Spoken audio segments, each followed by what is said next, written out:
7 days long bike trip শেষে north সিকিমের পাহাড়, নদী আর মেঘের এই অসাধারণ স্মৃতিগুলোকে রেখে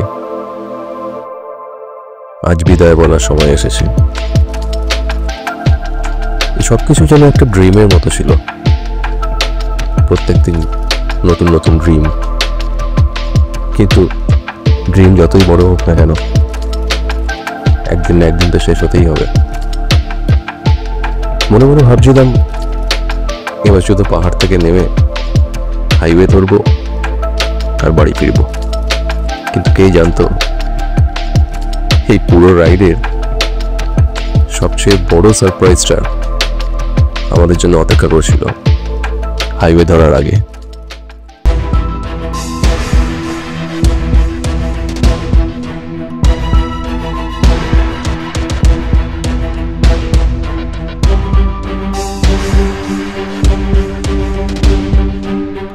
कांड हो गया कांड, किच्छु नहीं, लोहा बेरिয়ে গেছে।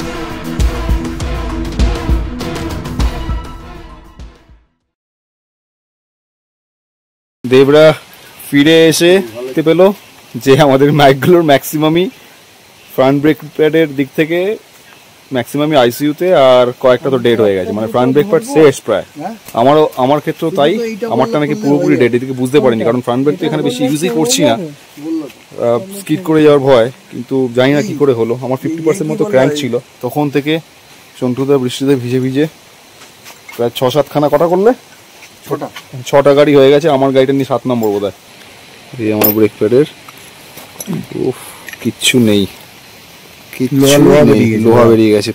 এটা ছিল ক্র্যাঙ্ক 1, একদম শেষ। এবারে আমার কাছে আমি নিয়ে এসেছিলাম ভেস্টার, আমার ফ্রন্টেরটা কন্টিনিউয়াসলি সন্টুদা করে যাচ্ছে কাজ, আর এখানে বৃষ্টি হয়েই যাচ্ছে। আর তার থেকে বড় চাপের জিনিস হচ্ছে এখানে এত বেশি জোক আছে না, সারাক্ষণ ধরে ভয় লাগছে যে কিছু ঢুকে গেল কিনা, পায়ের মধ্যে সারাক্ষণ ধরে লাফাতে হচ্ছে, চারপাশে প্রচুর জোক আছে। আমাকে গিয়ে পুরো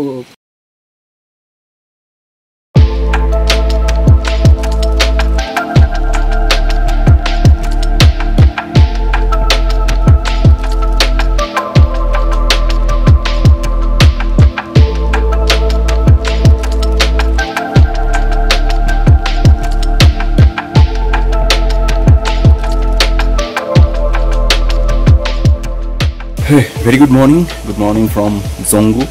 আজকে আমাদের ট্রিপের লাস্ট ডে। এখন বাজে হচ্ছে 6টা, আমরা উঠে পড়ে রেডি হয়ে গেছি। 6টার মধ্যে লাগেজ মাউন্ট করার কথা হয়ে গেছে অনেকেরই, আমারও হয়ে গেছে, চলছে। তো এক্সপেক্টেড 7টা সাড়ে 7টার মধ্যে বেরিয়ে যাবো।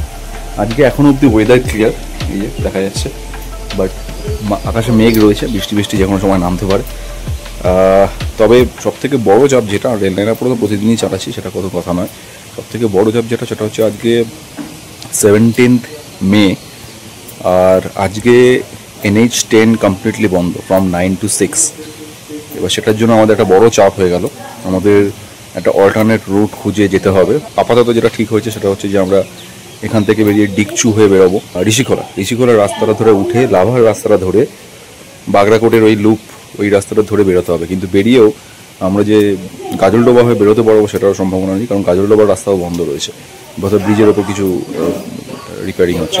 তো ওখান থেকে বেরিয়ে আমাদেরকে আবার এদিকে শিলিগুড়ির দিকে ঢুকতে হবে। তো মানে অ্যাজ পার গুগল এখনই এখান থেকে শিলিগুড়ি প্রায় 8 ঘন্টা দেখাচ্ছে। গড নোজ কীভাবে কী করবো, আমরা কতদূর যাবো। ইনিশিয়ালি প্ল্যান ছিল মালদা অবধি যাওয়ার, কিন্তু সেটা হচ্ছে না, বুঝতে পারছি আমরা হবে না।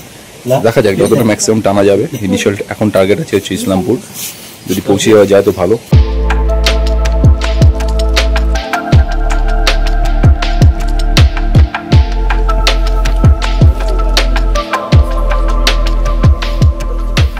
আমাদের বেরোবার টাইম হয়ে গেছে।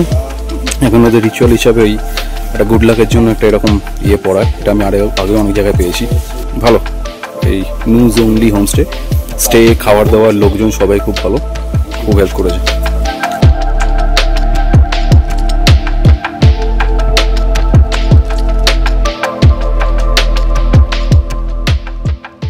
এই হচ্ছে আমাদের নিউজ অনলির ডগিটা, আমাদেরকে সি অফ করতে এসছে।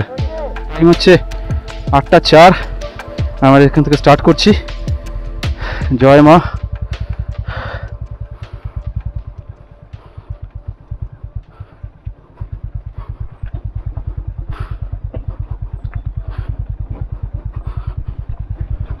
চলো আবার এই বিভৎস দুর্ধর্ষ রাস্তাটা ধরে আবার ট্রাই করতে হবে। বাই। মাগো ভেরি রিস্কি রোডস। এখন নামাটা একটুখানি বেশি চাপের হবে। পুরো রাস্তাটা এই 8 কিলোমিটার যে নামবো, 8 কিলোমিটার রাস্তাটাই হচ্ছে এরকম। দিস ঝর্ণা মাগো। তো আমরা ওই খতরনাক স্ট্রেচটা পেরিয়ে এলাম, 8 কিলোমিটার লম্বা অফরোডিং জঙ্গুর ওপর থেকে নিচ অবধি। তারপরে রাস্তা ঠিক আছে, মাঝে মাঝে এরকম ধরনের প্যাচ আছে, ইটস ওকে। এবার এখান থেকে ফার্স্টে আমরা যাব হচ্ছে মঙ্গন। খুব বেশি হলে কত হবে, 7-8 কিলোমিটার হবে হয়তো। ওখানে গিয়ে প্রত্যেকে ফুয়েল আপ করবে একদম, তারপরে আমরা বেরিয়ে যাব। আবার আমরা এসেছিলাম হচ্ছে 19 জন, এখন আছি 16 জন, বাকি 3 জন বেরিয়ে গেছে।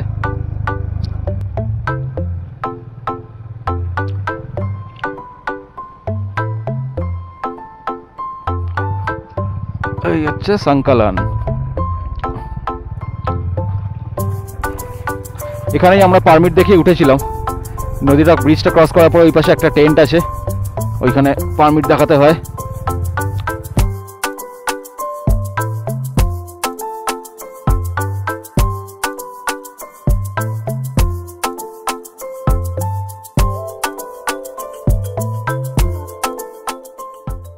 একটা প্রবলেম হয়েছে, সেটা হচ্ছে ময়ূখের গাড়ির ব্রেক প্যাড ঝুলছে। কালকে রাত্রিবেলা অনেক কিছু চেঞ্জ করার জন্য অন্ধকারের মধ্যে একটুখানি ভুল হয়ে গেছে।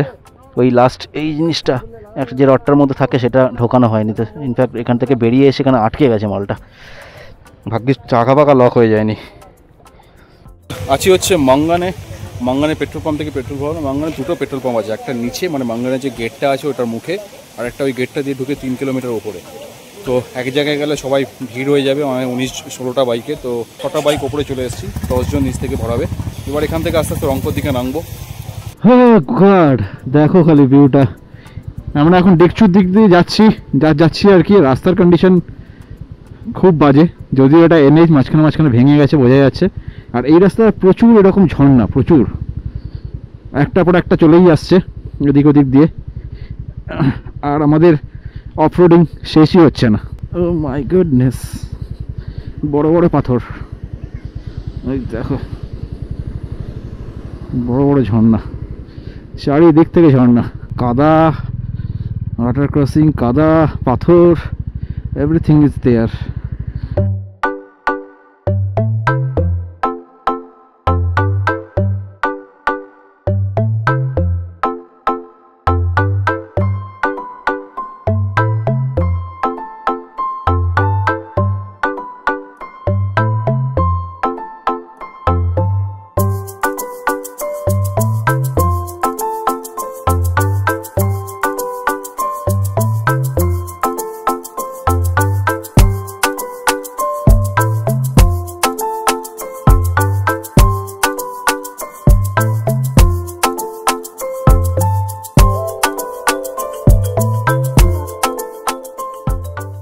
অলরাইট, জানি না কোথায় দাঁড়িয়ে আছি, একটা ব্রিজের ওপরে ডেকচুর যাওয়ার রাস্তায়। আর সামনের জায়গার অবস্থা দেখো, দেখেছো কি অবস্থা, কিভাবে যাবো কে জানে।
কিছু রাস্তা দিয়ে না যাওয়াই আসলেই ভালো। আমাদের গ্রুপের একদিন যে কালকে বেরিয়েছিল সেই বারণ করেছিল, বাট স্টিল কেম। রাস্তার কিলোমিটার অনেকটা কম পড়ে,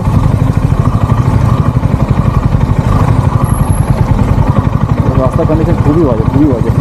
এইরকম ধরনের রাস্তাতে না সবথেকে চাপের ব্যাপার হচ্ছে যে স্পিড করে যাওয়ার চান্স খুব বেশি থাকে। আর লোকাল লোকের মুখে জানতে পারলাম যে পুরো রাস্তাটাই এরকম নাকি।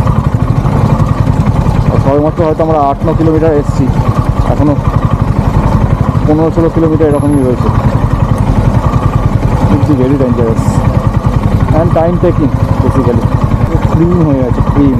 কোথা দিয়ে যাওয়া হবে, কীভাবে যাওয়া হবে কিচ্ছু বোঝা যাচ্ছে না।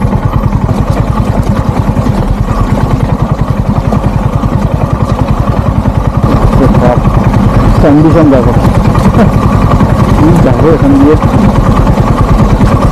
একটা রাস্তা হলো তাকে এরকম, তারপর ল্যান্ডস্লাইড জোন, এখান থেকে পাথর পড়ে হচ্ছে কাদা, manage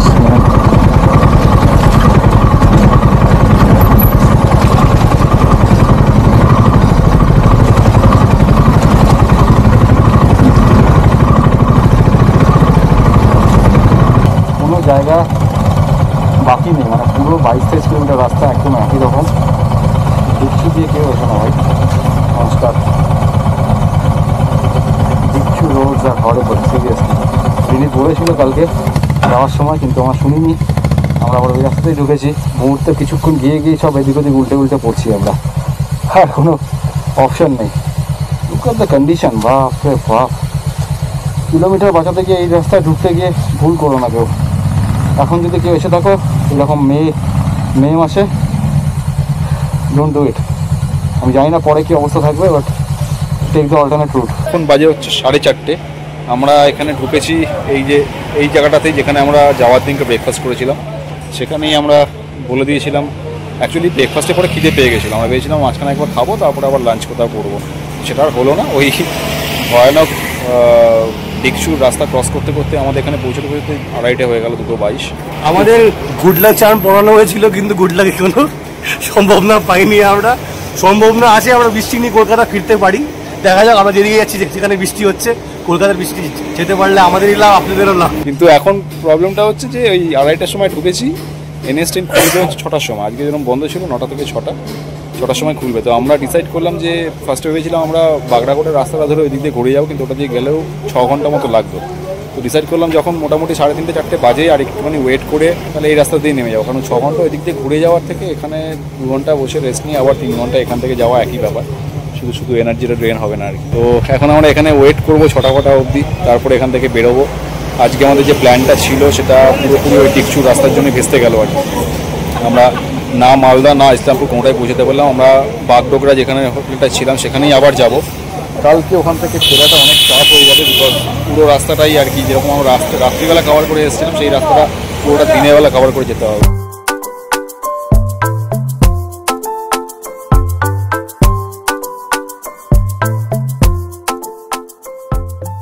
look at the view. তো আমি যখন আছি ওই নতুন ব্রিজটাতে, রংপুর যে নতুন ব্রিজটা, সেটাতে যাওয়ার সময় ওই দিক দিয়ে চলে যায়, ওটা ওয়ান ওয়ে ছিল। আর এখানে এখন যাওয়ার এই ফেরার সময় এই দিকটা দিয়ে যেতে দিচ্ছে। তো যেহেতু NH10টা বন্ধ আছে, 6টার সময় খোলার কথা, এখন টাইম হচ্ছে 5:15। দেখি এই যে এখান থেকেই বন্ধ করে দিচ্ছে। এরপরে যদি খোলে তাহলে আমরা এখান থেকে সোজা বেরিয়ে যাব। তো সিচুয়েশন হচ্ছে এরকম, এখন এখানে ব্লক করে রেখেছে। এই যে নিউ ব্রিজটা শুরু হচ্ছে, মানে শুরুতে এসে দাঁড়িয়ে আছে, এটা খুললেই ছাড়লেই বেরাবে আমরা। আপাতত প্রচুর গাড়ি ফাড়ি আটকে আছে, বাস, প্রাইভেট ভেহিকেল, টুরিস্টের ভেহিকেল, সবাই দাঁড়িয়ে এখন ওয়েট করছে কখন এটা খোলা হবে আর কি। उड़ने दे उड़ने दे उड़ने दे उड़ने दे उड़ने दे उड़ने दे दिल की पतंग उड़ने दे उड़ने दे उड़ने दे उड़ने दे उड़ने दे उड़ने दे उड़ने दे ले तेरा आसमां देख ले तेरी हवा चलाई है तूने तेरा অলরাইট, আমরা পৌঁছলাম হচ্ছে রাত 9টার দিকে। এখানেই রয়ে গেলাম, কালকে সকালে এখান থেকে যত তাড়াতাড়ি সম্ভব বেরিয়ে যাবো actually. Well, very good morning from Bagdogra, same hotel যেখানে ছিলাম আগে আমরা রাত্রিবেলা দেখালাম। তো এখন বাজে হচ্ছে 6:51, প্রায় 7টা বাজে। আমাদের টার্গেট ছিল 6:30টায় বেরোনো, একটু একটু লেট হবে জানি। কতক্ষণে কলকাতা ঢুকতে পারি, কটায় বাড়ি পৌঁছাতে পারি, সেটাই হচ্ছে মেন ব্যাপার এখন। চলো টাটা। টাটা।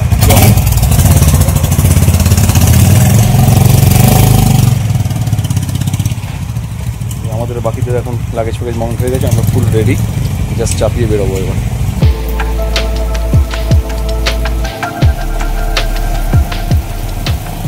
7:21 বাজে আর আমরা স্টার্ট করছি বাগডোগরা হোটেল সাই প্যালেস থেকে।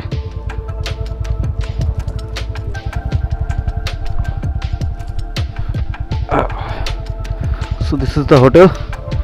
বেরোলাম, আমরা সবাই বেরিয়ে গেছি, আমরাই লাস্ট বেরোচ্ছে সব থেকে।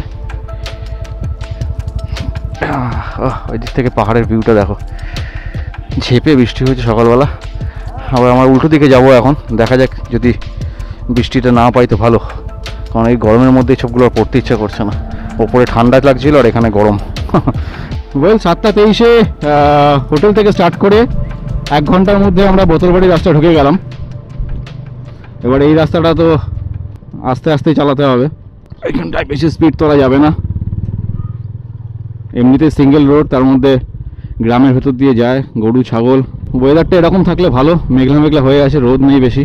उड़ने दे उड़ने दे उड़ने दे उड़ने दे उड़ने दे उड़ने दे दिल की पतंग उड़ने दे। টাইম হচ্ছে এখন 10:57 আর এখনই যা রোদ, বাকি টাইমটা যে কী হবে কে জানে। তো যাই হোক, আমরা বোতলবাড়ি রাস্তাটা মোটামুটি 1 ঘন্টা 10 মিনিটের মধ্যে কভার করে নিয়েছিলাম। বোতলবাড়ি থেকে বেরিয়ে বাঁদিকে যে খাবার দোকানগুলো আছে সেখানে দাঁড়িয়ে আমরা ব্রেকফাস্ট করে নিলাম, ওই কচুরি তরকারি যা পাওয়া যায় এখানে আর কি। এখন এরপরে নেক্সট স্টপ আমরা ডিসাইড করেছি যে একদম মালদাতে গিয়ে নেব, তার আগে নেব না। এই সেই টোলটা যেখানে আমাদের আসার দিনকে প্রচুর টাইম নষ্ট হয়েছিল, আমরা এখানে বসেছিলাম অনেকক্ষণ। আর অনুপমের অ্যাক্সিডেন্টটা একটু আগেই হয়েছিল এই জায়গাটাতে। এই টোলটা থেকে 2-3 কিলোমিটার আগেই হয়েছিল ঘটনাটা। সেদিনকের ওই আনফর্চুনেট ইভেন্টটার জন্য আমাদের একজনের যাওয়া ক্যান্সেল হয়ে গেল, প্লাস আমাদেরও সারাদিন এখানেই কেটে গেল আর কি। পুরো ড্রেন্ড আউট হয়ে গেছিলাম গরমের মধ্যে। उड़ने दे उड़ने दे उड़ने दे उड़ने दे उड़ने दे उड़ने दे दिल की पतंग उड़ने दे। রাইট, তো এখন বাজে হচ্ছে দুপুর 1টা আর ক্রস করছি হচ্ছে ফারাক্কা। 10:42 নাগাদ আমরা ইয়ে থেকে বোতলবাড়ি থেকে স্টার্ট করেছিলাম ব্রেকফাস্ট করার পরে, আর এখন 1টা বাজে। মাঝখানে অবশ্য একটুখানি দাঁড়িয়েছিলাম ঘুম পাচ্ছিল বলে, তাছাড়া টানা চালিয়েছি। আমি খুব একটা বেশি জোরে চালাই না, আমি মোটামুটি সবার লাস্টে পড়ে আছি, সবাই আগেই চলে গেছে।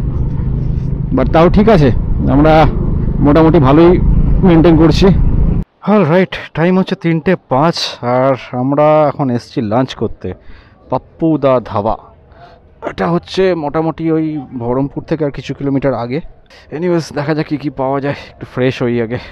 টাইম হচ্ছে 3:18, আমরা দাঁড়িয়েছি বহরমপুর টোলের একটু আগে পাপ্পুদা ধাবা, যদি এটা অপোজিট সাইডে পড়ে, মানে কলকাতা থেকে যেতে গেলে এই দিকে ফুটে পড়ে। আজকে সানডে, প্রচণ্ড ভিড়, দেখা যাক কখন খাবার দাবার পাওয়া যায়। বাট হ্যাঁ, চালু রেস্টুরেন্ট বা চালু ধাবা, দেখে বোঝা যাচ্ছে প্রচুর গাড়ির ভিড়, প্রচুর পাবলিকের ভিড়।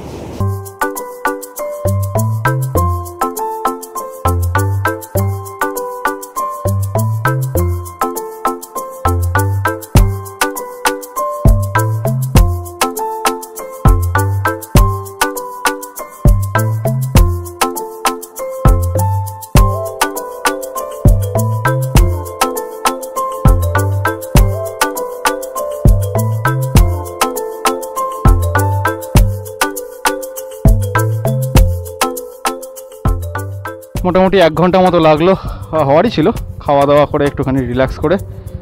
4:23 বাজে এখন। আমরা বেরোচ্ছি এই পাপ্পুদা ধাবা থেকে। আপাতত প্ল্যান আছে কৃষ্ণনগর অবধি যাওয়া, 87 কিলোমিটার্স। সেখানে গিয়ে একবার একটা ফুয়েল ব্রেক নিতে হবে। আমার বাড়ি এখান থেকে এখনও 238 কিলোমিটার মতো। আবি দিল্লি বহুত দূর হে বাবা। ফেরার দিনকে রাস্তা শেষই হয় না। ওয়েদারটা ভালো হয়ে গেছে, এটাই যা রক্ষে। কলকাতা বৃষ্টি হচ্ছে শুনলাম। অল রাইট, তো দেখতেই পাচ্ছ কলকাতায় ঢুকে গেছি। End of this episode or end of this trip, milestone for me, যেটা আমি করতে পারলাম।